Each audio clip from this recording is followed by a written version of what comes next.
Hi, this is Chelsea Weaver of Filthy Traitors, Passiflora, and Sick Crush, and this is Grit City Punk.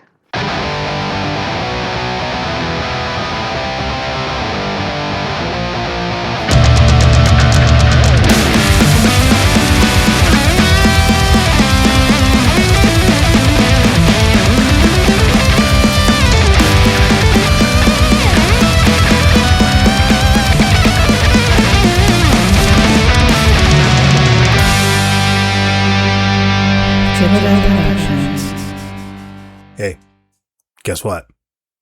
It's Grit City Punk. Back in your eardrums with a brand new interview, some new music, and lots of other fun times. Concert announcements. You know the things that I do. I caught up with Chelsea Weaver from Filthy Traitors right on the heels of their amazing performance at Fourth Corner Festival up in Bellingham.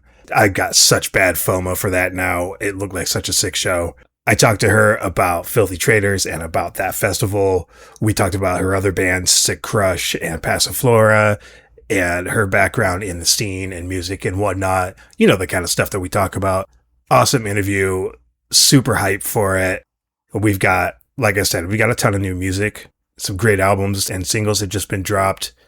As always, just amazing talent here in the PN Got some concert announcements coming up. And speaking of concerts, just want to give a quick recap. My band Sidework played our second show the other week. It was at Outer Orbit Arcade on South Tacoma Way. If you haven't been there, it's a killer little place. It's an arcade / ice cream parlor / pizza restaurant. They have amazing ice cream. Their pizza's really good too. It's made in house and it's pretty cheap. And they got a ton of arcades, pinball machines, you know, your basic stuff. So Sidework played with RC and the Roundabouts and Star Matriarch. Huge shout out to Star Matriarch for putting us on that bill. That was my first time there. Had a lot of fun. Our band played great. I'm really happy with it. You can catch us on August 28th. We'll be doing a show. It'll be a benefit show for the Tacoma Pierce County Humane Society. That will be at Slice of Life on August 28th. Sidework is playing with like Dirty Trybe and Hills and Valleys and a few other bands. It's going to be a rocking time. Really excited for that. So please come check out our band then. It's going to be sick. And it's a benefit show, so you can't go wrong. But enough about my band. Let's talk about like the really, really good bands.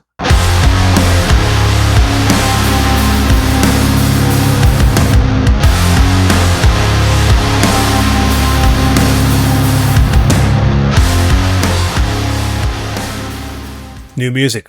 Let's talk about it. Katika has a new album. I talked about it a few weeks back. It's called 9 Lives. It premiered on Bandcamp. That was a few weeks ago. It's out everywhere now. If you didn't listen to it on Bandcamp, I'm very, very disappointed in you. But now you have a chance to listen to it on Spotify or Apple or Amazon or wherever else, Deezer, YouTube, wherever. Just go listen to it now. There's no excuses. It's everywhere now. You don't have an excuse to not listen to it. It's a great album. So go check it out. Portland band 1876 has dropped a new single. It is called Indian Eyes. It is a banger. Let me tell you what. I don't have to tell you because you're going to listen to it and you're going to hear it now and you're going to know yourself that it's a banger and you're going to be like, yeah, Jeremy was right. It's a banger. So this is Indian Eyes from 1876.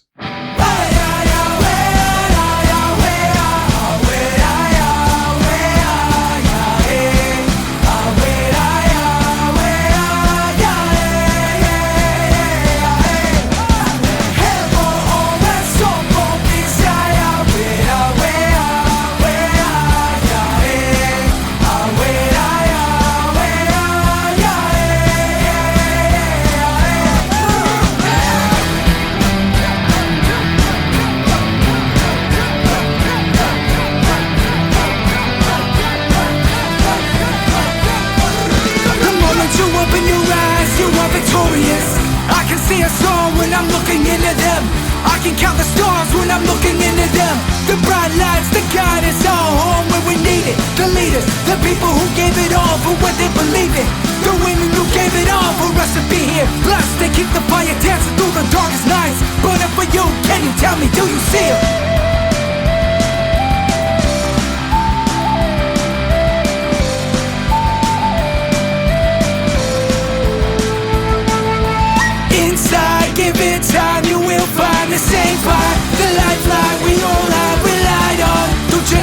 reason you were chosen to keep it alive. Ignite its soul and it's just like mine.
Del sur, un incendio del norte, un fuego del corazón de la tortuga.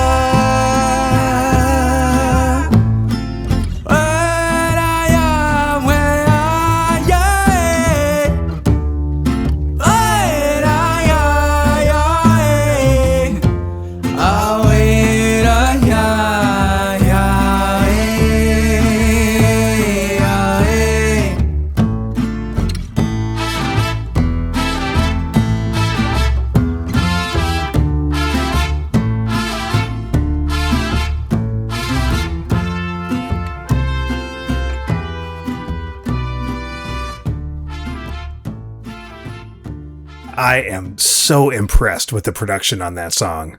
I love that second half of the acoustic part with the horns and stuff, and how the mix and production of how it switches from the punk song into the acoustic song. It's just phenomenal. So good job, 1876. That song fucking rules. I think it's your best work yet. Really looking forward to more. Moving along, we've got a new EP from Beautiful Freaks. It's their first with their new singer. It's called Malaise. It's a 4-song EP, and I'm going to play for you right now one of the songs from it called Saturday Song. Check this out. This is Beautiful Freaks, Saturday Song. From history, but all we can do is run. When will all of this be done? See, your love is a mystery, but mystery so fun. Why you're just like everyone else. You ask me again,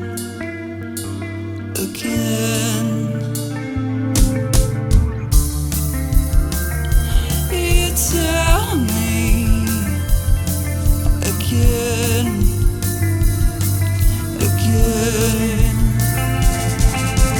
If you wanna come and go, you're gonna miss the show. That's how you let us know you'll be never ending. And if you wanna just waste time, go ahead and get in line. That's what we'll leave behind, 'cause it's never ending.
My homies from Black Ends have dropped another new single. This one is called Nothing Sticks. And of course, it's another banger. These guys are just incredibly talented. I'm blown away every time I hear a song from them. It's just amazing. Don't sleep on Black Ends. Go listen to their back catalog. Listen to the new one. It's called Nothing Sticks right now.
Tacoma hardcore band Cherub has dropped a new EP. It's called Blight on Pure Existence. And it features 2 songs that were released as a double A-side single a few months ago. This is a great EP. Hits fucking hard. I'm a huge fan of Cherub. Check this out. This song is called Silence Has No Wings off of the new EP Blight on Pure Existence from Cherub.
Olympia straight edge punk hardcore band Killer Position has come out with their first full-length LP, their first that's available everywhere. Their previous stuff, demo, and EP, and a single were just released on Bandcamp.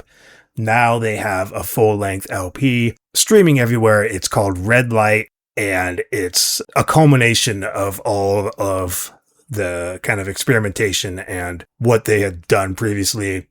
Most of these songs are songs that were previously released, but they are new, updated versions of them. Sounds great. Big fan of this LP. I'm going to play a song for you now off of it. It's called I'll Be Me. This is Killer Position from the Red Light LP.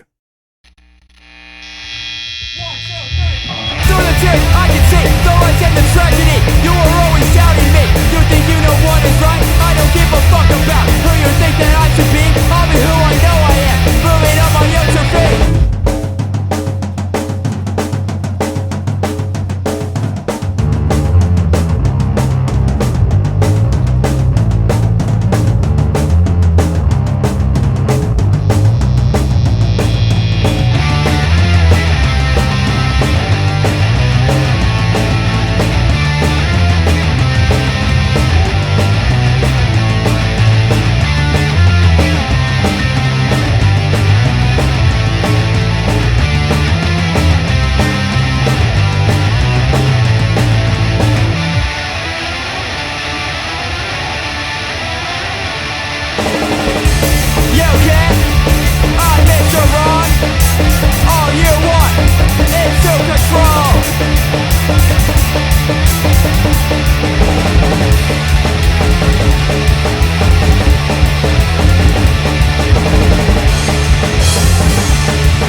Seattle area indie rock band Manila Folder have dropped their debut single. They had dropped several tracks on Bandcamp. This is their first widely available single. It's called White Whale. This is great stuff. Like I said, indie rock, alt rock kind of thing. Great band.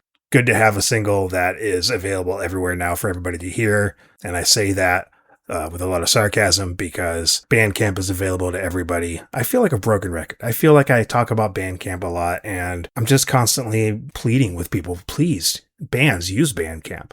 Fans, use Bandcamp. Everybody use Bandcamp. Anyways, this is Manila Folder with White Whale.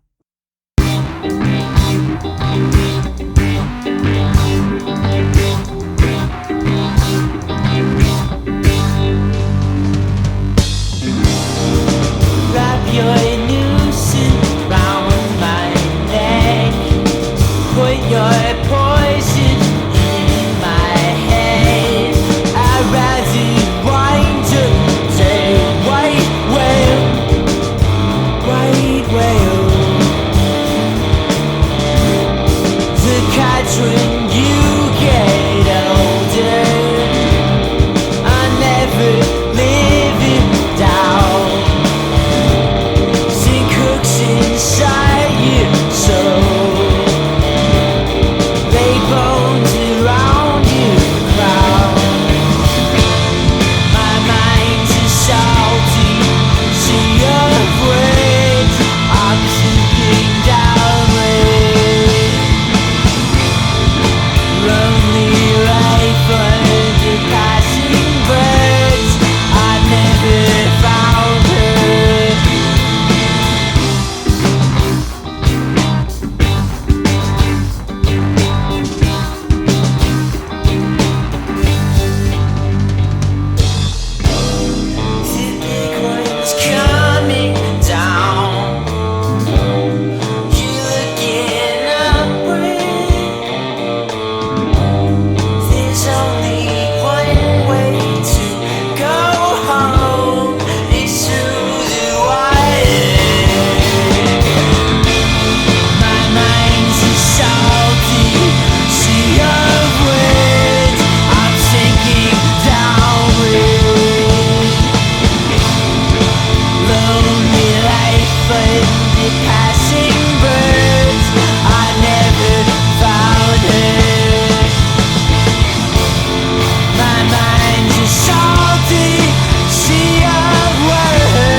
Tacoma area emo band Margaret Sick have dropped a new LP called Yearning 101.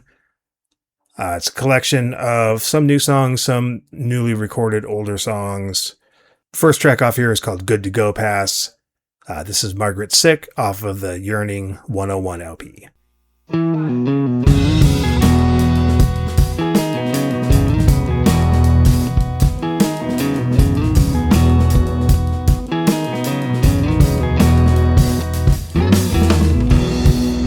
Another exit past, morning mental math. The fuel light's gone and considering traffic, I'm definitely late for class. Another siren sound, these plates are out of town. Congestion in my nose and on the 5, and now I'm too far gone. I can't resolve to carry on.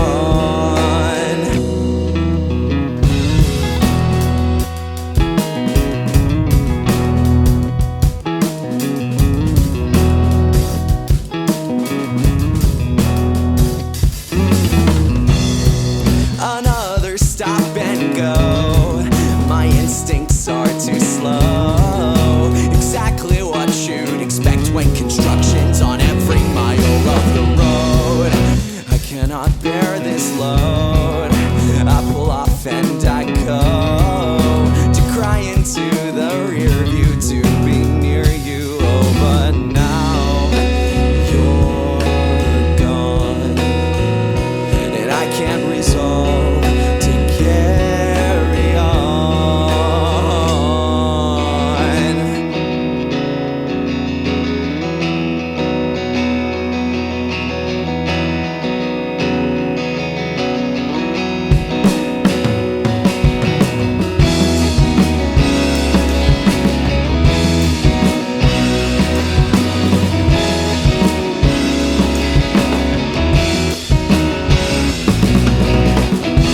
Drive by white lines into highway hypnosis. You'll still retry because you didn't notice. I can't help it, I stayed up too late last night. It won't matter if I wake up or I die. If I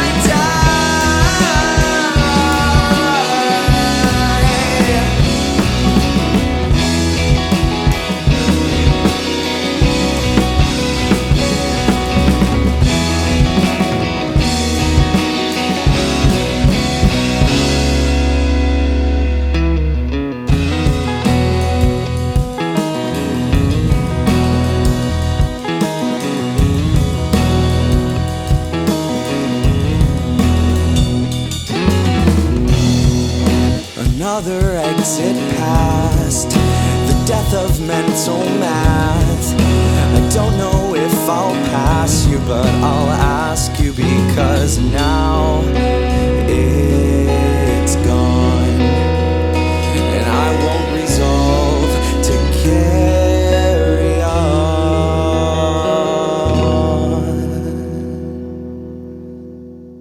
Tacoma punk band Skullkat has dropped a self-titled EP. This is a nice self-titled kind of debut LP or EP. Everything else was just singles. So check this out. This is Skullkat. The song is called Cat's Ass off of the Skullkat EP.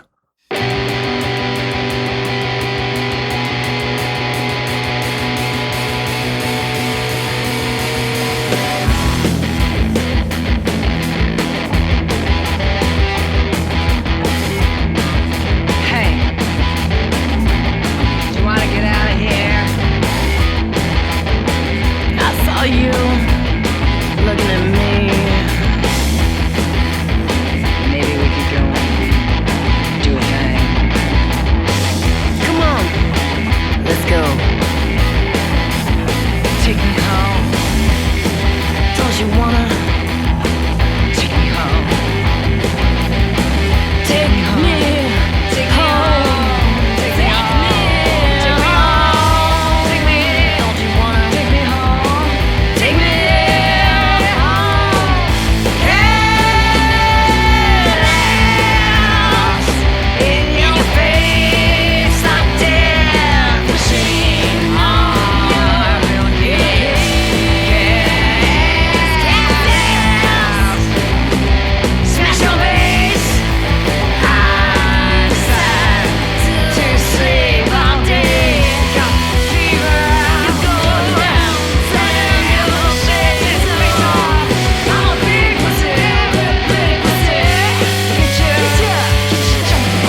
I am Chelsea Weaver. I play in Filthy Traitors. I sing and play guitar for probably about 60% of the songs. I'm also in two other bands, Passiflora, which I co-front, guitar and vocals, and then Sit Crush.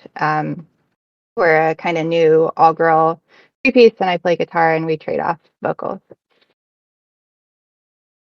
Izzy, I remembered obviously Filthy Traders and Sick Crush, but I totally forgot about Passiflora. So you have three bands. That's pretty Mhm. intense. It's super fun. Yeah. How did you get into punk music? Um, wow, I hadn't thought about that. Like a lot of people ask, how did you get into music? So maybe start there.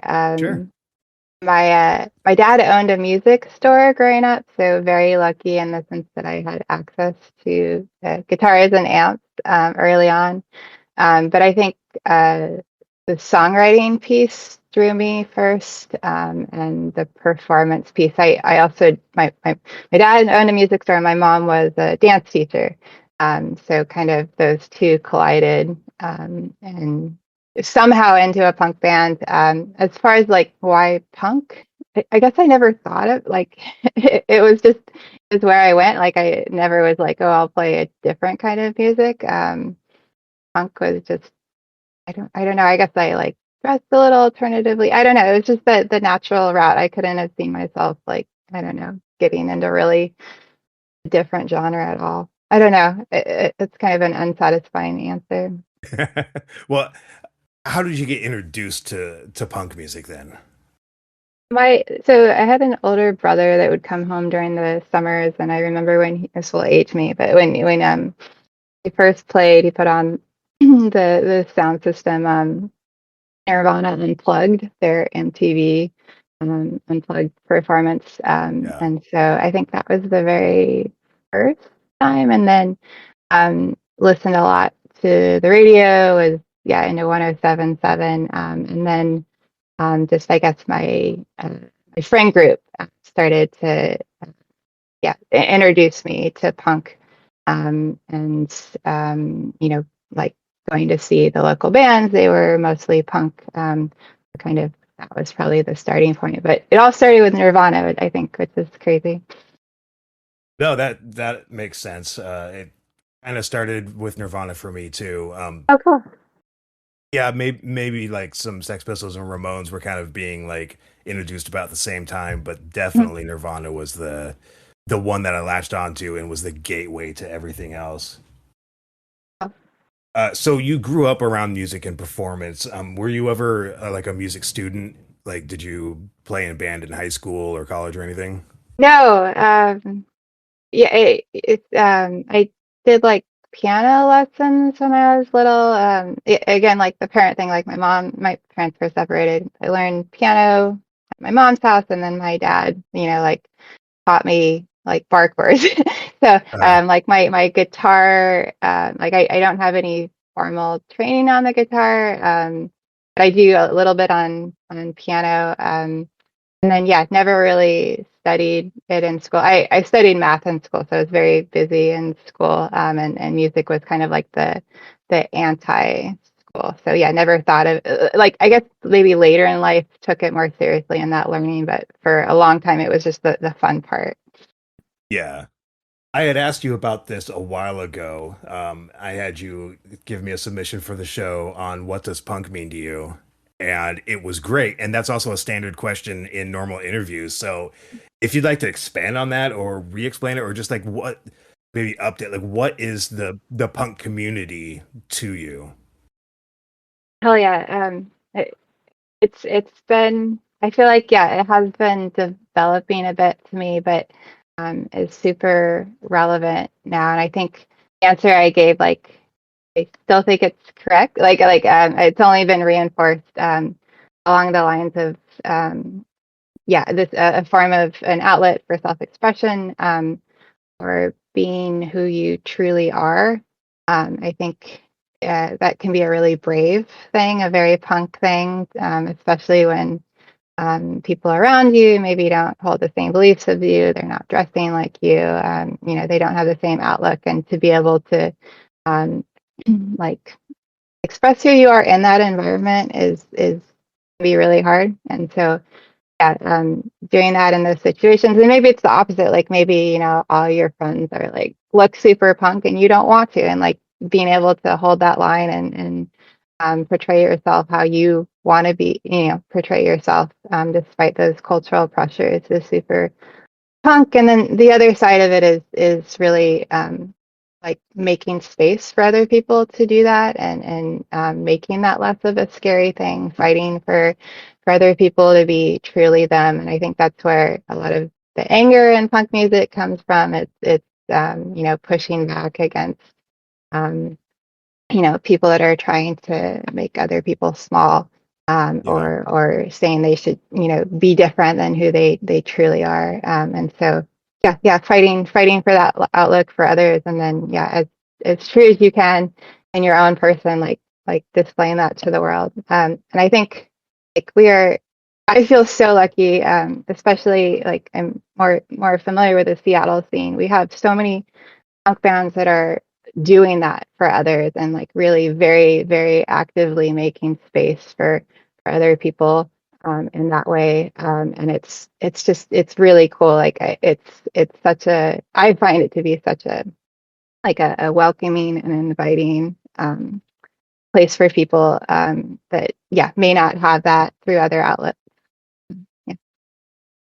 Yeah, I think that's a really important thing that sometimes gets overlooked, particularly by like people outside of the scene or the community, and even some people who claim to be part of the scene, is that the punk certainly is a form of self-expression and kind of like rebelling and stuff, and that's certainly where it started. But I think a lot of people kind of lose the plot when it comes to like, yes, it's rebellion, yes, it's doing what you want, but also you need to extend that to everybody else, not just allow them to be Mm. who they want to be, but also like be willing to fight for them Yep. to express themselves. And that's where the community of it really comes in. And I think that plot gets lost on a lot of people who think that punk is just mohawks and fuck you and nihilism. Right. Yeah. Yeah. Yeah. I feel like, maybe we go in waves, but the scene that I know now is like very not realistic. Like it is, Right. like people really do give a shit. I have a lot of really, really good role models, bands that are, yeah, making that space. And yeah, I think it's a special. I don't know. Everybody probably says it's a special time, or it's like the worst time ever. It's probably a little bit of both. Yeah, it's certain aspects of it, but I think as far as the community aspect of it is concerned, this is probably one of the best times to be involved. So let's talk about Filthy Traitors. How did that start? Um, yeah, so I think it's been 9 years since we formed, so a while now. We, a lot of us had played music together. Like I met our bassist, Ryan, when I was in my first band. He joined in bass, and then he joined a band. He was friends with Jack, the drummer, and they played in a different band together. And then that evolved, and we were the three of us, and some other folks were playing in like a ska punk band for a while. I was playing guitar, and Jack, the drummer, he's like, "We started a punk band," and I was like, "Oh, yes, but I want to sing," because I had sang for my first band, but not in these later bands. And he's like, "Okay, let's do it." And then Jack was working with Justin at American Music. Justin's our guitarist, so he came on board. We had a different bassist at first. I don't know if you know Well Adjusted, but Yeah. TJ from Well Adjusted was our original bassist um, for like a year, and then he obviously is an amazing frontman. Um, Left, and then we had known Ryan from the previous projects, and still he was part of the circle, and we're like, okay, we should ask Ryan to to play bass, and he said yes. So, and it's the funny story of the name was that when Jack and Justin and I were trying to like figure out what to name the band, and TJ, we couldn't think of anything. It was really hard, but Jack and I were in practice the other band with Ryan, and Ryan's like, you guys should call yourself Filthy Traitors, because he was mad that he wasn't part of the project at this time. And we're like, well, actually, that's pretty good. Named the band that, and then like a year later, Ryan joined, so now he's also a Filthy Traitor. But yeah, that's how we started. American music, that's Yeah, not even open anymore, is it? I think it is. Is it? Yeah, in Fremont. Okay. I feel like I haven't heard that name in a long, long time. I think you can buy our shirts there. They're yeah, they like do they have a local section of merch, which is cool. Oh, nice. So when did you record you had an EP first, right?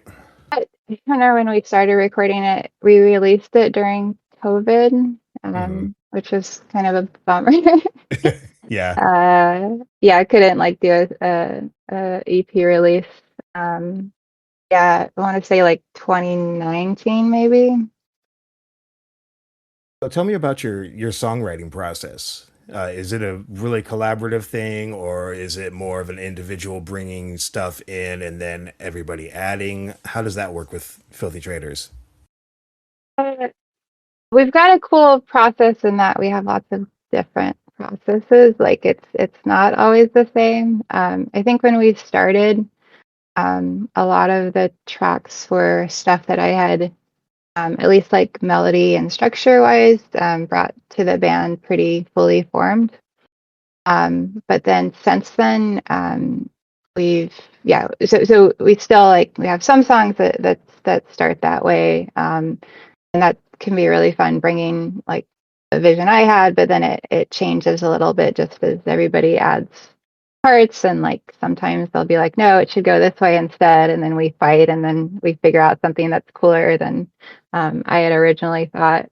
But we also have different, like sometimes Justin will just be like fucking around in practice and come up with a cool riff. Our song MK Ultra, off our last release, is one of those. He just came up with this really hard riff, and we framed a song around it. And a lot of our songs start that way. We have one that bass Ryan came up with, again, like kind of a riff, a little bit of a structure.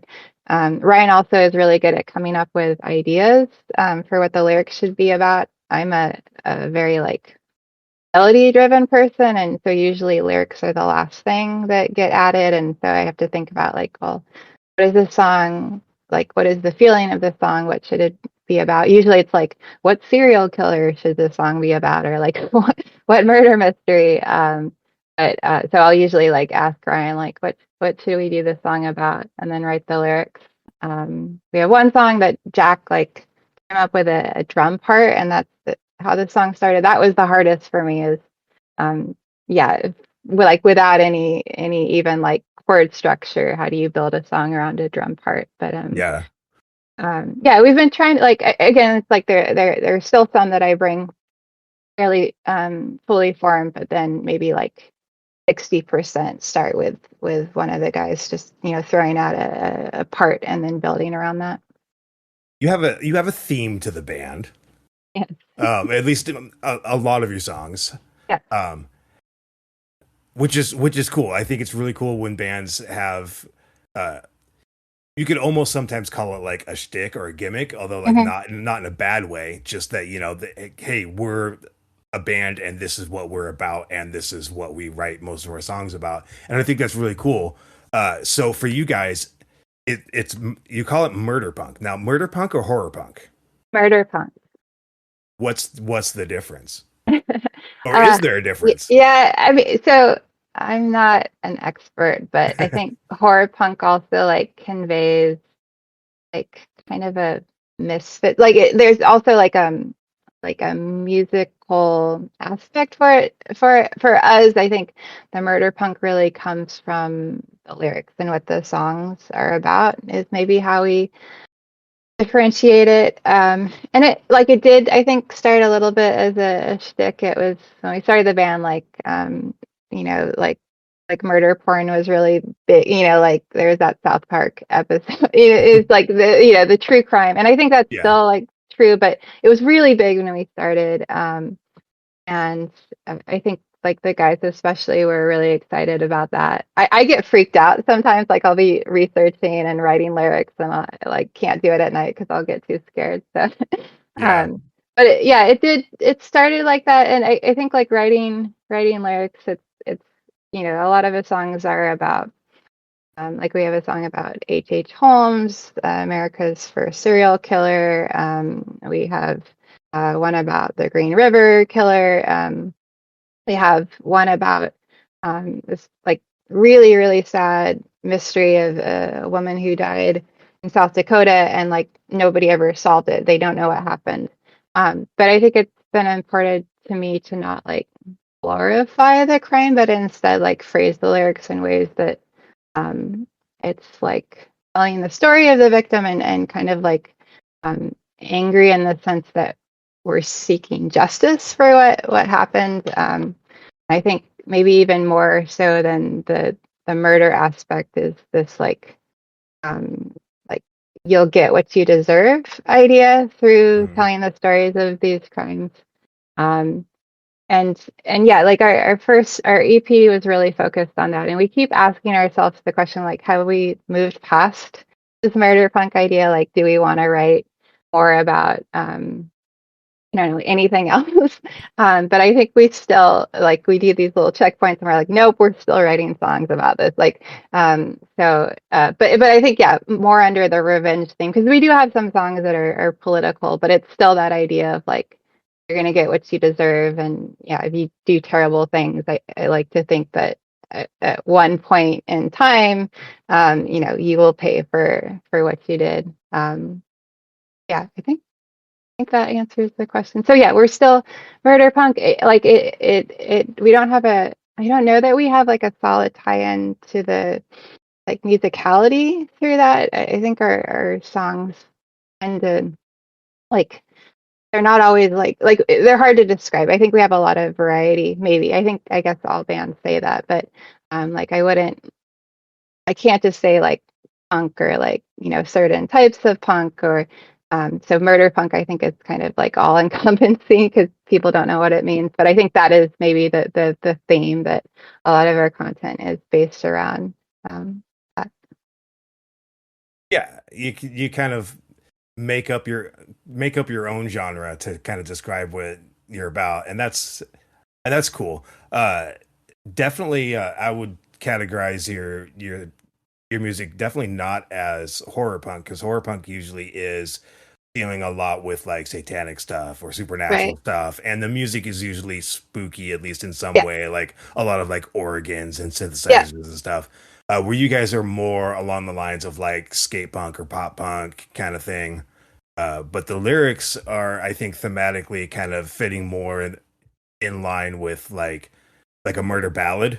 Yeah. Like you think like Johnny Cash or uh, like Lead Belly and some of the older like folk and blues guys had a lot of those story songs where Yeah. sometimes they were true. Usually they were inspired by true events, and it was like a song about like a tragic event or like you know a crime, and it was usually presented in such a way as to kind of condemn the culprit and seek justice for the victims. Yeah. Yeah. Exactly. Yeah, you put it better than I did. And that's a Sorry. great, no, that's a great comparison. Like, I love that. And yeah, a lot of our stories are, yeah, they tell a story. So I love that comparison. But your newest single, "The System,"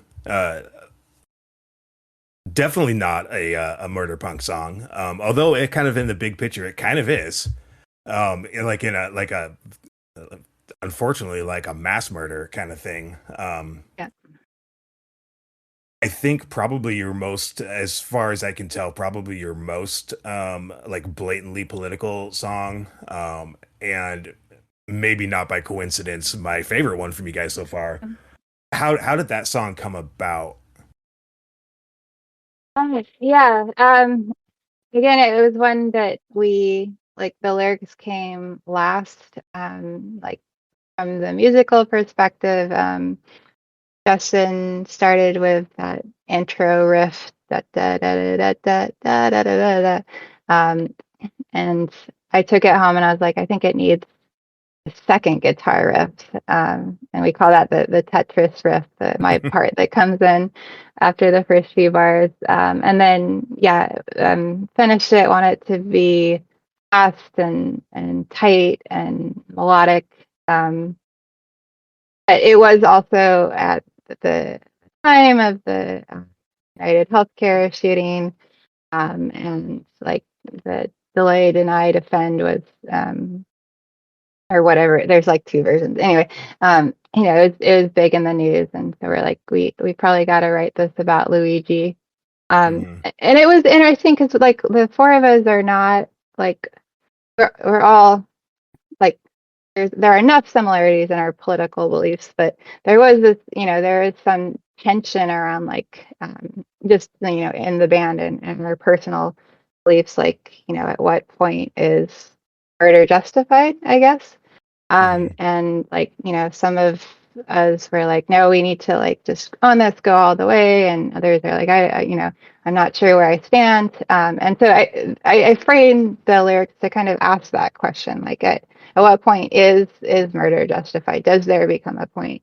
And try not to take like I think it's a good question. I think it's a hard question, but yeah, I will say like other people in the band like or like you should have gone harder or like you went too far. So it was Yeah. kind of a bit of a split, but yeah, I think it's a real problem and it needs visibility. But I yeah, a lot of my lyrics, I like to ask the question and dig into these philosophical issues because I think it's a good one. I don't know. Like, I think some people will say it's not a question like what he did was wrong, or it's not a question what he did was right and was necessary. But yeah, that was my personal stance is to present it as this philosophical quandary and also like give visibility into the real issue. So murder on two sides, right? Yeah. Like, and I think leaving that kind of ambiguous, like at the very end, the guy's shouting death row, and the question is like, well, is it, yeah, death?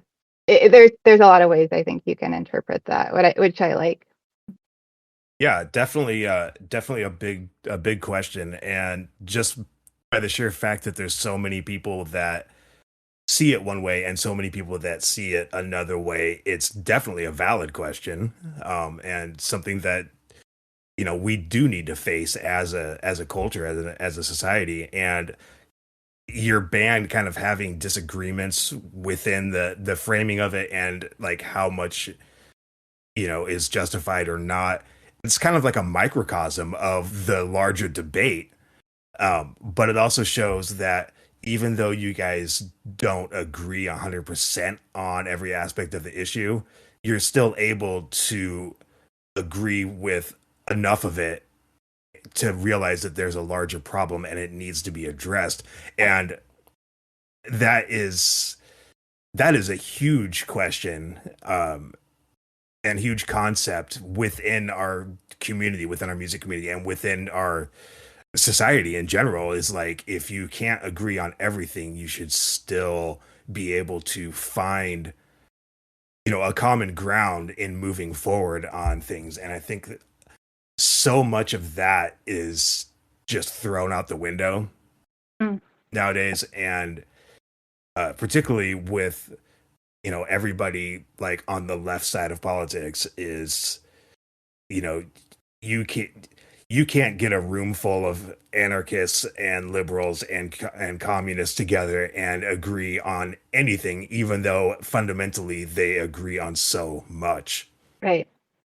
And I think that speaks to a larger issue of solidarity, and Mm. you guys microcosmically solved it Well, for yeah, yourselves. yeah. It's I think a process, and yeah, that's a great comparison. And yeah, like I think people should people should be allowed to have different opinions about certain things and like recognizing that these issues are controversial is okay. Like, right, like giving, again, it's like come down to giving people the space to like express themselves, but also that listening and growing and allowing your opinion to evolve and yeah, not like writing anybody off or pushing them out of this sphere just because they have a slightly, I mean, of course there is a line, right? There's certain, Yeah. right, but I think like, yeah, we tend sometimes to just shrink so narrowly that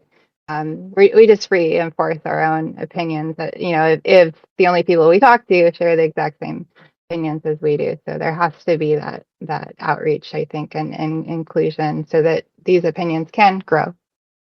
Yeah, I think on an individual level, you cannot grow or evolve as a person if you don't have positive conflict and disagreement with people. And certainly as a society, we'll never get anywhere if we can't disagree, but also still be willing to discuss it or Yeah, address it and agree to disagree right. and just kind of like, let the commonalities take precedence over what you disagree on. Yep, for sure. And completely flip side, uh, the previous single to that was Bang Bang, Yeah. which also like a murder ballad, but also like presented in a lot more, I think, kind of like fun, musically fun Mhm. kind of way. More certainly more upbeat, especially if you're not like really paying attention to the lyrics. It's like it's a really upbeat song. Right. Uh, but that kind of like we were talking about earlier, how some bands have like a throwback sound. That song certainly has like a really, really classic like 50s kind of sound to it. How did you guys put that one together? And was that intentional to make it kind of sound like that? Yeah, I think so. That was when we workshopped for a while. I can't remember why we started playing it. Um, I think maybe my mom mentioned at one point that I should quit the band and be a jazz singer. And so maybe that's what started it. We had been playing it for like years before we recorded it, and kept kind of shopping it because we do like we take quite some liberties in the structure of the song. There's really like in the original recording, there's not much there. So we added parts, we added riffs. We There's a whole verse that I wrote new lyrics to, and then of course at the end, changing the lyrics so that it's again coming back to like getting revenge. Like the lyrics of that song are so weird too. Like I think there are different ways you can interpret it, but I think like I mean it so it's maybe a situation of abuse, right? Or a fucked up power struggle, and then at the end turning it around on the abuser, however you want to interpret it. But I think like yeah, we played it a few ways. We tabled it for a while. We brought it back, and it was only like maybe in like the month before we recorded it that we finalized the structure. We made the choruses a lot more punk than we had before. They were maybe more like rock before then, but we sped them up and gave them the punk drum beat. I think it was just one that we liked playing and wanted to keep investing time into it until we felt like we got it right. And then we chose to record it just because we hadn't recorded a cover before. And that one seemed um, I- like we did it differently enough, I think, that it like we were not just repeating, right, what was already out there. And Yeah. seemed like yeah, something that we wanted to like save and keep through an audio recording and show the world. Because I think yeah, it ties into the murder aspect of our sound. I think it highlights the band and we like playing it. Like it's hard not to have it in every set, just because it's yeah, it's fun. I mean, covers are fun, and this one in particular with the high highs, and it gets quiet, it gets loud, it gets fast, Yeah. it gets slow. Yeah. I would say a loose cover. Yeah. Um, yeah. Maybe more of a directly inspired by almost cover. but Yeah, yeah, cover yeah. cover enough, I guess. What have been some of your favorite experiences so far playing with Filthy Traders or just in the punk scene in general? And you should ask. Last weekend, Traders played Fourth Corner Punk Fest in Bellingham, Hmm. um, and it is this amazing homegrown festival. They had uh, 12 like national bands, 12 local bands over 2 days, two stages, back and forth, and like 2,000 people. So it was the sickest thing I think I've ever done as a musician. Like we were there, seeing all, you know, like the Bouncing Souls played, Pennywise played, the Vandals played, but then like they treated the local stage and the local musicians just like the other bands. So we shared a tent with snacks. You know, I've never played a show where you get free snacks.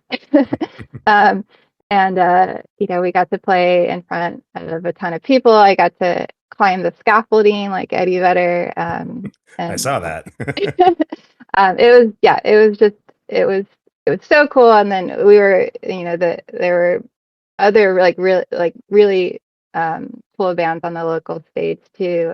Kids on Fire, Dead Street, Box Cutter, too many to name. But like they're also some of our heroes too, like our local heroes, and just share that experience with them and the community with them was just it was yeah, it was an unforgettable experience. Yeah. Do you know how long they've been doing that festival? Because I don't remember hearing about it until this year. I think this was the third year, but Okay. it's grown substantially each year. And this was the first time I went, and yeah, I think it like doubled in size compared to last year. Yeah. Definitely should think about going next year. Yeah, yeah, I'm gonna go for sure. It was the best time. So beyond that, on obviously that was a cool ass venue to play. What have been some of your favorite, like, what are some of your favorite venues and cities to play? Locally, we love the Kraken, love Daryl's. We probably those two places we play the most. But yeah, there's a lot of cool places locally. We played Real Art in Tacoma recently, which was really cool. We want to get down to Tacoma more because it's so close. And yeah, Real Art was awesome. Mhm. Um, on the road, we played earlier this year in Medford, Oregon, just a house party. And that was really cool. They have a really great scene in Medford and like all ages scene. The kids are coming out. So that was special. And I think like more less so than venues, just like finding the place where the kids are coming out is what makes the best shows. Yeah. Um, and yeah, it's like it can be just the random bar shows too that are the most fun. Like we played in Hemet, California. It's like east of LA, on the floor of a bar, and it was yeah, one of our favorite shows just because people were into it. And I love that there was no like boundary between the stage, right, and the people watching, and so I got to like yeah. I don't like boundaries. I like to just Yeah. like go into the crowd or whatever. It was I felt very free. Um, and then I guess yeah, also shout out to the Dip in Redding, California. We're playing there again. We're doing our West Coast tour in October again. That place was really cool.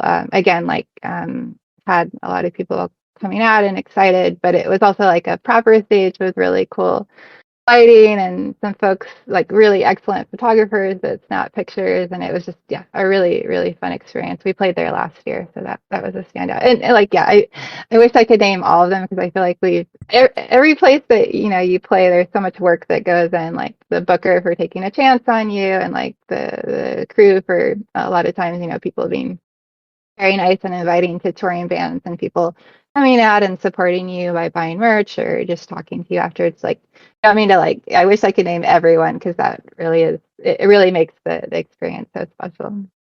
Yeah, for sure. So other bands, Passiflora. Let's start with that one.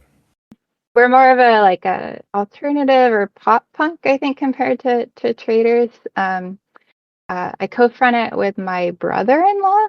I like to say that the band came before he met my sister.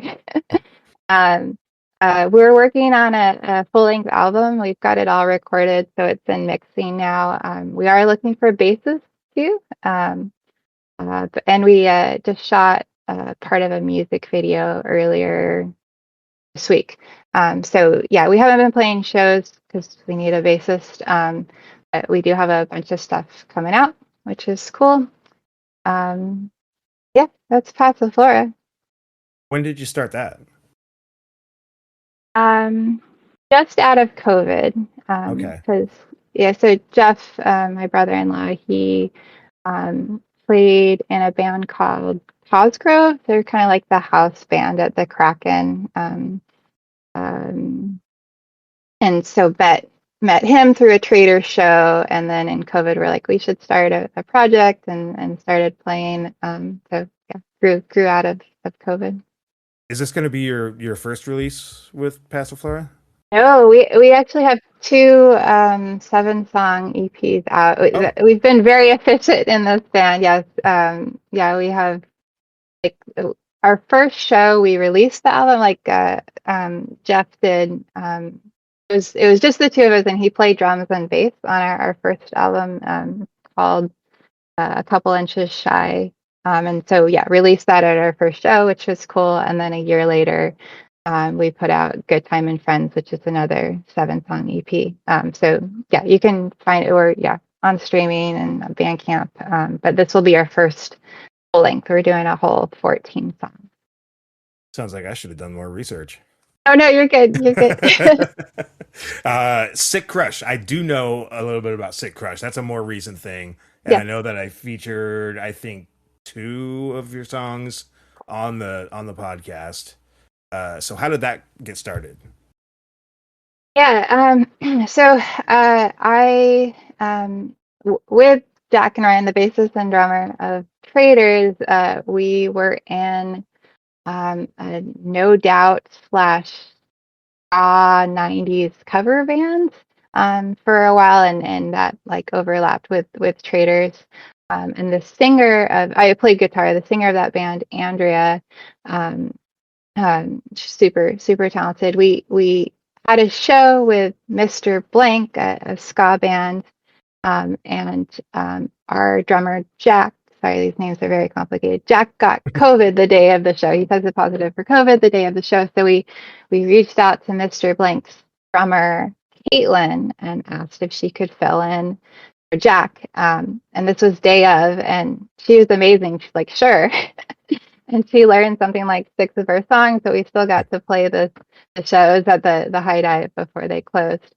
But we were having we like to go to Red Star before we play in Fremont, having tacos, and Caitlin, Andrea, and I were like, well, we should start an all girl band, like because Andrea, even though she just sings for the No Doubt cover band, but she had played bass before, and she's like, I'd really like to play bass, and we're like, wow, we have all the instruments, like we don't need any more.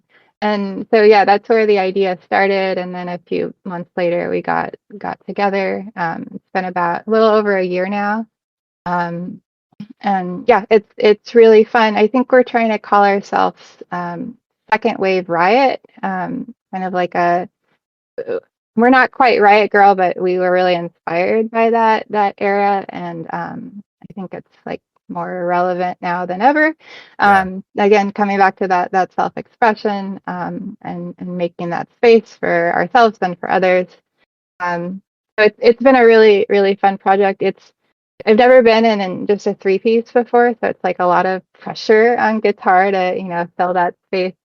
So Yeah. it's been a really good like learning experience, and a lot of fun. Like it's it's really amazing being in a band with women. Like they care about hygiene and stuff. Like it's just like it's a very supportive. Like we ask each other how we're feeling. It's a very different experience. But it's been good. So we have a 3-song EP, like, kind of demo out. So we want to, we've got, I think, almost like 9 or 10 songs now. So we want to go into the studio this fall/winter and record a full length. So stay tuned for that. And we're also going to be at the Kraken August, either 4th or 5th, whatever the Wednesday is. The band coming up from Fresno. So yeah, we've got some shows coming up.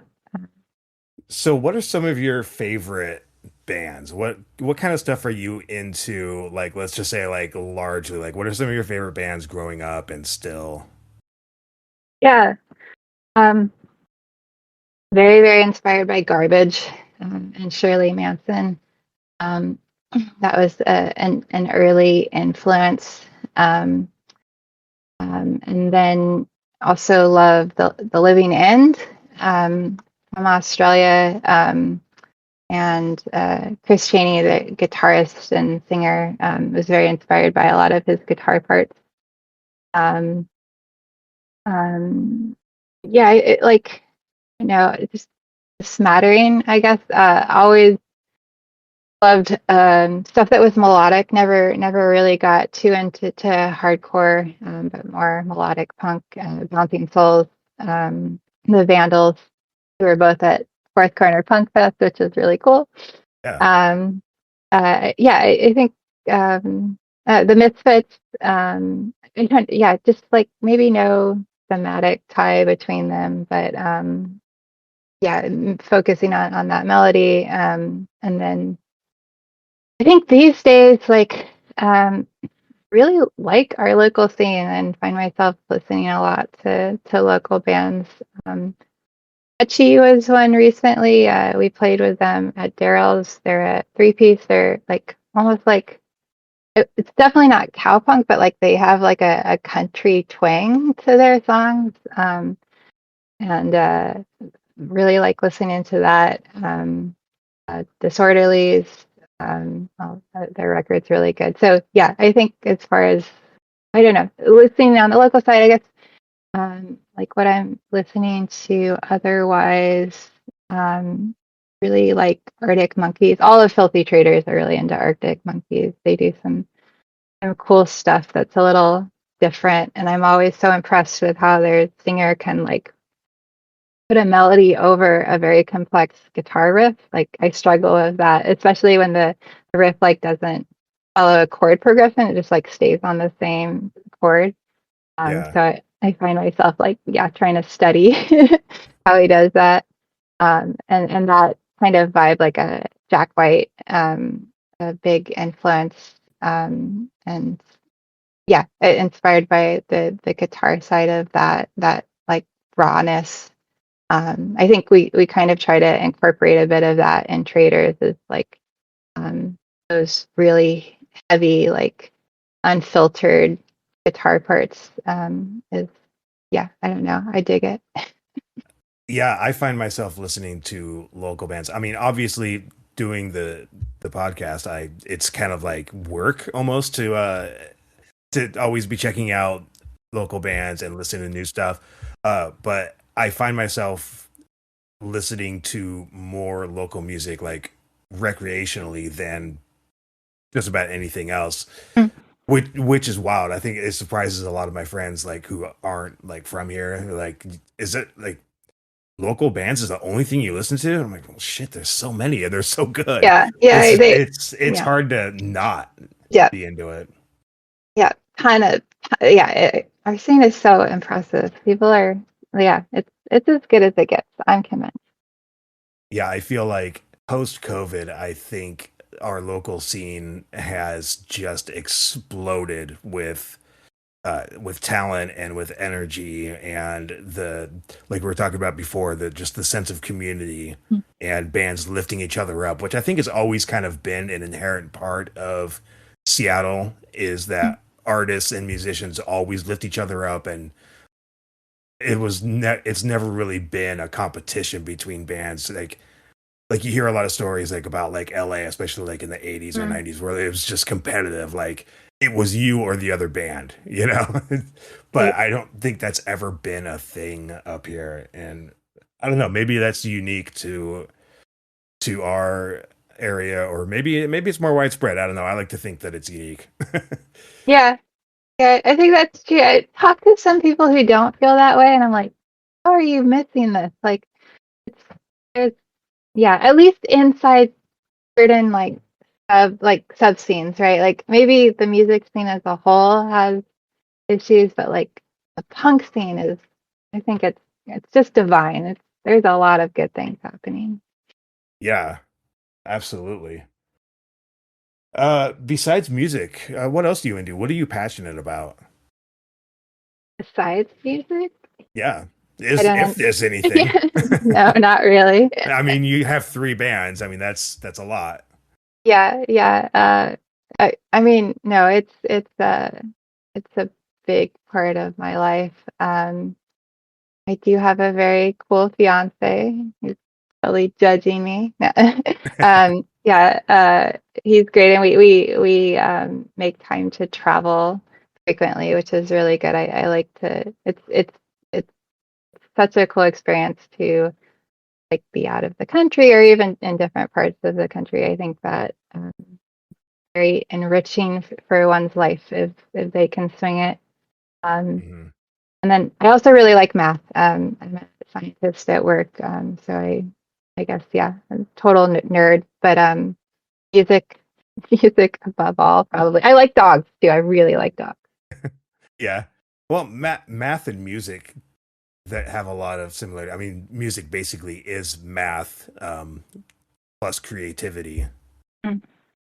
Yeah, I mean, I would argue that you have to also be creative in math, at least at certain That's true. levels. Yeah. But it's different. Like, yeah, I see a lot of math in like song structure maybe and like how I'm putting together the songs and that pattern aspect. Also Mhm. like yeah, when you choose to like repeat a melody or like yeah, the pattern of the melody I think is maybe where I the math and music overlap for me because I also like yeah, patterns in math and you know, like if you're I don't know, learning a certain if you're learning long division or something like that, like you're basically trying to learn the pattern that you can repeat. So I Right. think that's kind of where the connection is for me. I always think about structure when I'm writing a song or learning, even if I'm not learning, if I'm just listening to a song, like Mhm. I'm constantly like thinking about what's the structure of that. Yeah, yeah, There's if it's a 4/4, then I'm like, okay, how are these bars repeating? Is it a 16 bar repeat? Is it a 12 bar repeat? And at what point does it surprise you where and that my favorite thing sometimes is when there's a surprising like all of a sudden there's like an extra bar or you're missing a bar, and like if you're not like a nerd and yeah, counting yeah, yeah. every time you listen to music, then maybe you wouldn't notice it. But first verse is 16 bars, second verse is 16 bars, and then all of a sudden you have a verse that's like 17 bars or 14 Yeah, bars, and you're like, yeah, it trips me up. I'm like, wait a minute, yeah, what? yeah, But I love that shit. yeah. And I don't know. I guess I'm not the only nerd out there that counts when I listen to music. So that's good to know. Yeah, yeah, yeah. No, absolutely. I love that shit too. And yeah, it's like sometimes again, like focus on melody, I won't realize it, but I'm like, that's the way the melody it should be. And then I bring it to the band and they're like, you can't do that. That's like doing this instead of this. And I'm like, okay, well that's how it goes. So figure it out. And they're like, okay, we hate it, but now we love like it's they're always like, you can't do that, but then we do it and it's great. So yeah, I love those like unexpected little twists. They're fun. Yeah. So what's next? What's next for Filthy Traitors? Coming up end of summer into fall. Yeah, we are playing. I forget what he's calling it. It's like Stand Fest. It's a bunch of local bands are playing at Axe Kickers and White Center on. I think it's August 9th. It's either the 8th or 9th. It's the Saturday. That should be fun. Scott, who's organizing it, he plays in I think like 5 bands around the area, and so I guess he's done this a few years in a row. It's for his birthday. It's all his bands and plus friend bands. So we're excited to play that. Um, we have a big unannounced show in September that we're really excited about locally. And then October, we're doing our West Coast tour again. So lots coming up. We also have we have 4 songs that we've recorded. 2 are mastered and ready to be released. So those will be coming out really soon. We just have to decide dates. And then the 2 we recorded recently, they're still in mixing. But yeah, probably should have all 4 out, like spaced out through the end of the year. Cool. Definitely looking forward to more new music. Passiflora, you said you have an album that you're working on. Any timeline for that? We're probably not going to release it till January because we want to do vinyl and wait for the vinyl to come in. But we are going to be dropping a single with the music video probably in the next couple of months. Okay. And anything new from Sit Crush? We're not hitting the studio till later, so yeah, probably tack on a few months there. But we're at that Kraken that August. I can't remember if it's the 4th or 5th, the Wednesday. And then we're playing at Daryl's for their, I forget what they're calling it. It's like a day of all female fronted bands on the Saturday of Memorial Day weekend. Okay, last question. What gives you hope? That I have band practice tomorrow. I mean, joking, but not joking. I think, like, especially in the last year, seeing so many people create, whether that's music or art or, poems, literature, or whether it's just like showing up to support others. I feel like especially younger folks, they are adding to everything that's going on, and I think that it's so critical that we're still creating stuff. I think we're going to be okay if we can just keep doing that and not shut down and not back down, but to keep putting stuff out there that it expresses ourselves and that we believe in. That's really important, and I see it happening at a lot of these shows. We played in Canada, Vancouver recently, and there were bands, but there were also like tables for people to sell paintings and jewelry and different things, and it was just like, wow, like we are all artists here and all coming together to support each other. So yeah, I think that's really important, and it's happening.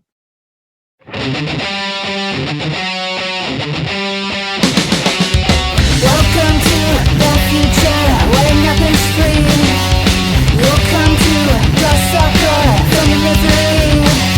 I'm making total fear. Take the chance to me and make it hit right and make it run and have to grab hold of something. Never let it go. It's fucked up, the format, all lives away. It'll suck up every ounce that you're willing to pay. But your fingers gripping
kids. Hey, Dad. What do you want to do today? We don't know. Do you want to go to the matinee? No. Do you want to go to the amusement park? No. Do you want to go to the punk rock show? Yeah, let's go to the punk rock show. Okay, strap in, kids. There's a lot to talk about here. Starting on Wednesday, this Wednesday, the 5th of August, we got a 21 and over show at the Kraken with Space Vampires, Skull Rocket C4, and Sick Crush. That's the Kraken on Wednesday. On Thursday, another 21 and over show at Jazz Bones in Tacoma is Crime Wave 66 and 1876. That will be a killer show. Capitol Hill Block Party is happening this weekend. Friday, Saturday, and Sunday. There's a ton of bands. I'm not going to list all of them because it is just a staggering list, but I will tell you that Kazi is playing on Friday. Tiny Monsters and Bazaar are playing on Saturday, and Fatal Femmes are playing on Sunday. Great reasons to go to the Capitol Hill Block Party if you already bought tickets. Pretty pricey, but definitely a good time. On Friday, August 7th at Slice of Life is Discernment, Scribbles, and Teethbone. Friday, also at the Vera Project, is Chopping Block, Phasio, Pegasus 4, Coping Method, and Lenny Voter. That's the Vera Project on the 7th. Also on the 7th, on Friday, is Pawnee's Revenge, Flea Mail, Dead Royals, and Eyes Downcast. That one's at Lucky Liquor. On Saturday the 8th is Sandafest, a benefit for Resilient Hearts Animal Sanctuary, featuring Dead Streets, Chance to Steal, Radio Weekend, Hidden Gateways, War Puppy, Dangerous Fashion, Eep Oop, Happy Heartbreak, THPS2, Green River Thrillers, Me Grimlock, Omega Theory, Filthy Traitors, Sunshine Lollipop, and Merchant Mariner. That is at Axe Kickers on Saturday. It's a benefit for the Resilient Hearts Animal Sanctuary. Also on Saturday the 8th is another benefit show. This one is happening in Bellingham. It's a benefit for the Makeshift Art Space. And this one features Cat Valley, Lemon Boy, Creature Party, Trash Sound Conglomerate, and Pyro Scene. That is at the Makeshift Art Space in Bellingham on Saturday. At the Highland Skate Park in Bellevue, there's a free show on Saturday featuring Cherub Chains, Chopping Block, Eris, Great Falls, and End of Days. Art on the Ave is happening in Tacoma on Sunday the 9th. There is a Bleak Outlook stage featuring Fan Club, The Maya Experience, Pawnee's Revenge, Life Rips, Hidden Driver, and RC and the Roundabouts. And there is a Real Art stage also featuring Stargazy Pie, Nogginless, Scribbles, and one or two Live It Out Loud bands. I think there's more bands playing. That's the only ones I know of. I don't think the announcement is officially hit yet.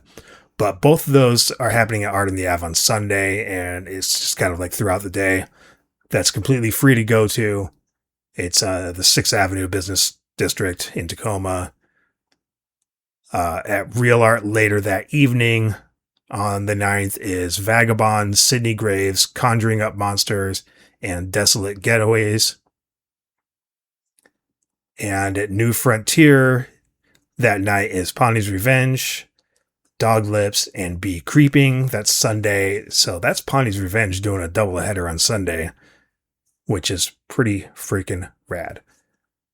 On the 11th, Tuesday, is a benefit show at the Vera Project. It's the Punks in Drag for Trans Rights. It's a benefit for my friends No Hate in Washington State. Love that organization. So this is a benefit for them. It features Black Ends, Caps Lock, Muscle, and Katika. It's a Tuesday show, but I would definitely recommend hitting that up if you can. They're also going to have some drag performances. On the 13th, which is Thursday, There is a show at Real Art, a big show at Real Art. It's called Four Corners Fest. You've got A Place We've Always Been, Lost Not Found, Rosacade, Norfair, Fall 50 Feet, Veins Like Scripture, Anywhere But Here, No Leaders Please, Halo, Halo, Hollow, Hollow, Red Touches Yellow, Notches on My Pistol. Those are all bands that are playing at Real Art on Thursday the 13th. Elsewhere on Thursday the 13th, at the Belltown Yacht Club, you've got Bizarre, All of Our Cornbread, Pleasant Bus Stop, and Nylon Daughter. That is going to be a farewell to Lindsay show for Bizarre. And on the 14th, Friday, is Grit City Punk presents Punkstravaganza. It's happening at Slice of Life on Friday the 14th. This is a big one. We've got Shamebanger, Picket Line, Deludo, Life Rips, The Indicted, and Sleep Cult. Get there early. We've got a market happening with some vendors. I'll give you more details later on that. It starts at 4 on Friday the 14th at Slice of Life. That's the Punkstravaganza. Elsewhere, if you're up in Bellingham on the 14th, you can hit up the Blue Room and watch Dogwood, Thistle, and Third Space. At Real Art is a show with Alter Expressions, Mosquito, Namazu, and Panatella. That's Friday the 14th at Real Art. At Central Saloon on Saturday the 15th is a 21 and up show with Pigpen, Tumors, Heist, and Mega Depth. Another show on Saturday the 15th at Chop Suey is a trans music showcase featuring Shamaness, Eros, Hate Alive, and Pansy. Also on the 15th is the Belltown Blast. This features Plash, Cruel Machine, AJ Swede, Beautiful Freaks, Actress, Tezza Talks, Killbuzz, Black Ends, John Honda, Fan Club, Dark Meditation, Mutual Shock, and Muneka. That is a huge festival type thing happening. It's called the Belltown Blast in Belltown. Also on Saturday at Real Art is the Real Art HVAC benefit show featuring Souls Worn Thin and more to be announced. That is on August 15th. That I highly recommend going to that and dropping some money because Real Art's HVAC system is broken. Their AC is not working and it is hot as fuck in that building. So we need some help with it. So hit that show up, help raise money to replace the AC. On Sunday, the 16th is a 21 and over show at the Cha Cha Lounge with Muscle and the Maya Experience. And also on Sunday, the 16th at Real Art is Great Sword, Veins Like Scripture, These Knuckles Break Before They Bleed, Grave Birth, and FTS. That's at Real Art on Sunday, the 16th. Holy moly, that's a lot of shows. Go hit them up. There is no shortage of fun things to do this month.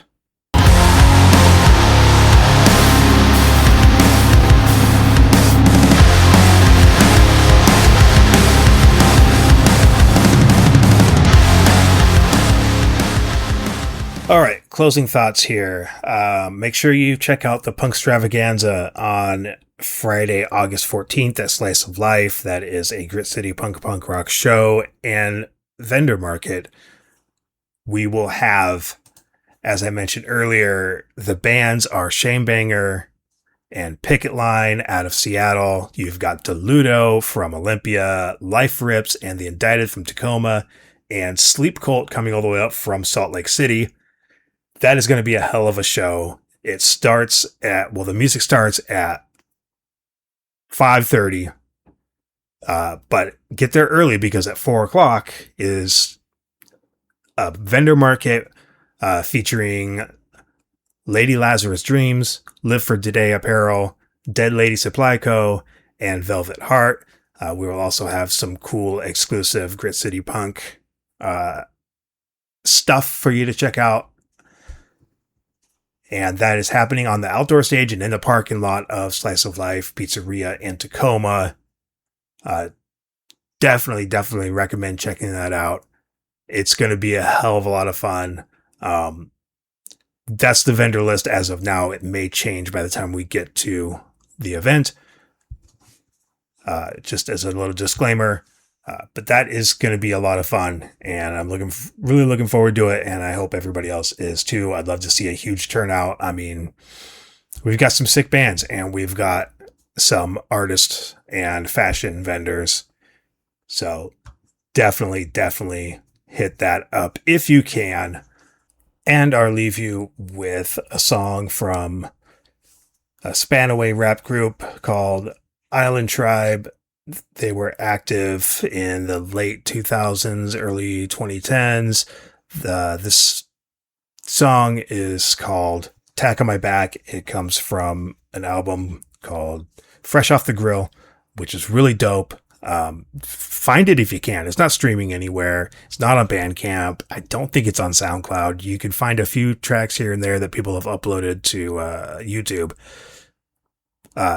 I highly recommend if you could find it anywhere, check it out. I think the guys are still kind of around. One of the members had passed away, unfortunately, shortly after this album came out, I think. But the other two, I believe, are still in the area and maybe still involved in music. I don't know. I kind of hope so, because I thought they were a dope group. I got a chance to see them a few times. Like I said, I picked up the CD. So give this song a listen. I think it's dope. And remember, punch up, never sideways or down, drink water, look out for your homies, fuck ICE, fuck Donald Trump, fuck the patriarchy, take care of each other. I love you all, and I will see you at Punkstravaganza. This has been a Jiggle Down Productions production. Boogie in the bank, the boogie in the bank, put the boogie in the bank, the boogie in the bank. Ride through the west with the tack on my back. Ride through the west with the tack on my back. Ride through the west with the tack on my back. Come to swamp run, put the tack on my back. Ride through the west with the tack on my back. Ride through the west with the tack on my back. Ride through the west with the tack on my back. Come to swamp run, put the tack on my back. Hey yo, we ride through them hot summer days. Everybody getting blazed. Just relax, kick back and parlay. Hey, it's Mr. YD and even Cousin P. My brother Boy Bones always rapping IT. It's been a minute, but I'm loving this game. And I rep the North Left Coast, boy, I'm loving this rain. Around here, we do it like we supposed to do. I keep my fan band close, cause we supposed to fool. I work a 9 to 5, getting by, staying alive. Island tribes on the rise, keep your eyes on the prize. We got the fire to get you higher. Yeah. Ride through the west with the tack on my back. Ride through the west with the tack on my back. Ride through the west with the tack on my back. Come to swamp run, put the tack on my back. Ride through the west with the tack on my back. Ride through the west with the tack on my back. Ride through the west with the tack on my back. Come to swamp run, put the tack on my back. Evidently, it's been a minute since my dogs put it down, but you know how it goes. After the sunshine comes the clouds, then comes rocking the crowds, letting off, popping off rounds, getting off, locking it down, keep to the top of the town. Lost and never ever found, never ever that, never ever whack. Only if we never ever slack, homie, that's a fact. More potent than whatever's in your shack, so we the A1. Your raps is like a bag of bad crack, nigga, say something and I bet you get rolled. I work too motherfucking hard every day, busting my ass just to let it go. Hell motherfucking no, look at me, tell me what you see, boy. I got the glow, last dragon, I'm Bruce Lee, boy. Bones and YD, boy. Trybe, boy. Psycho, Trybe, Negro, you fucking with me, boy. We got the fire, to get you higher. We cock the shots, they clock the knots, nigga. We cock the Glocks, let off at the cops, nigga. It's the boogie in the bank, the boogie in the bank, the boogie in the, put the boogie in the bank, nigga. Ride through the west with the tack on my back. Ride through the west with the tack on my back. Ride through the west with the tack on my back. Come to swamp run, put the tack on my back. Ride through the west with the tack on my back. Ride through the west with the tack on my back. Ride through the west with the tack on my back. Come to swamp run, put the tack on my back. It's like everywhere I look and everywhere I go, yeah. Heard of them young brothers coming up out of Tacoma. Everybody wanna hate They saying they drinking too much, and that's true. Came back down to earth so we can stay making cuts for you. Yes, I would love to give you funky dope shit to bump to, and crack that whack shit against the wall. Where to run to, and slap that loud nigga in his jaw, make him shut up. Cause those the type of nigga rolls that'll make the po-pos rush up. All these niggas hating on me when I'm with my shorty. 10 bucks ago they was hating balls, now they hating me. And the bang, the boogie and the bang. I put the boogie in the bang, nigga. Ride through the west with the tack on my back. Ride through the west with the tack on my back. Ride through the west with the tack on my back. Come to where I'm from, put the tack on my back. Ride through the west with the tack on my back. Ride through the west with the tack on my back. Ride through the west with the tack on my back. All right. Well, thank you so much for taking the time to do this interview. That was fun. Absolute pleasure talking to you. Hopefully I'll be able to see one of your bands at some point soon. Same. Have to get you guys down to Tacoma for sure. Yes, we need to get back. Yeah. If you can record a like an intro drop for me before we go, just who you are and that this is Grit City Punk. You can try it a couple of different times, different ways. Make it fun. Make it whatever. Okay. Hi, this is Chelsea Weaver of Filthy Traitors, Passiflora, and Sick Crush, and this is Grit City Punk. How's that? That's great. Take two. Hi, this is Chelsea Weaver of Filthy Traitors, Passiflora, and Sick Crush. You're listening to Grit City Punk. All right. Awesome. I can end it on that.